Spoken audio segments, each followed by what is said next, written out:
मैंने टाइम तो तेल खत्म हो गल वहीं तो तेल ठेलत ठेलत हालत खराब हो गल बा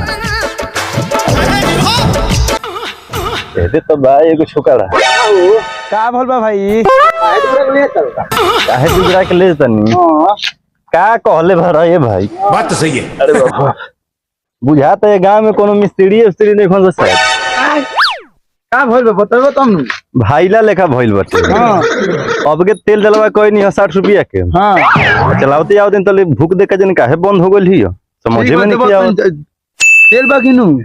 ए तेल बाकी ना तेल बा 60 रुपया के भरवा के तावते बनी है मंगलो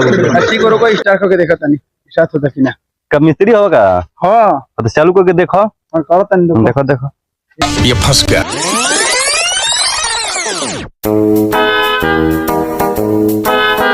भाई ढेर मेहनत हो गई हमार तो स्टार्ट ना होई स्टार्ट ना होई ना। बुझाता तू मिस्त्री उस्त्री ना होवे हिंग टाइम पास अरे मिस्त्री हमर जिला जवान जानेला जिला जवार जानेला हाँ। गांव के मोटरसाइकिल ठीके नहीं के होता जिला जवार जानेला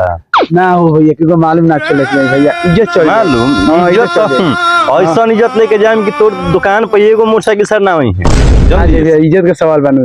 इज्जत के सवाल बटे तो बताओ कौना शर्त पर कौना बतिया पर हम कहेम कि मोटरसाइकिल हमर ठीक कोई लखऊ इज्जत का सवाल बा भैया इज्जत के सवाल बा हाँ। तो जन कहेम तन करबे हां कर दे भैया अभी मजा आएगा ना भिड़ो। देखते बारे हमर दुआर से ज्यादा दूर बा ना हां है हां दुआरा पर ठेल के ले चल मोटरसाइकिल हां लेके चल जाना चल ले चल खाली गांव में पता ना चले ना चल दिन चल ठीक है लेट का कोई बार चल चल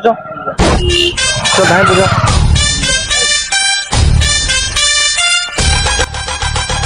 आज मार फरवाइए रे भाई बताओ तो पागल है भाई ओ भाई ओए ओए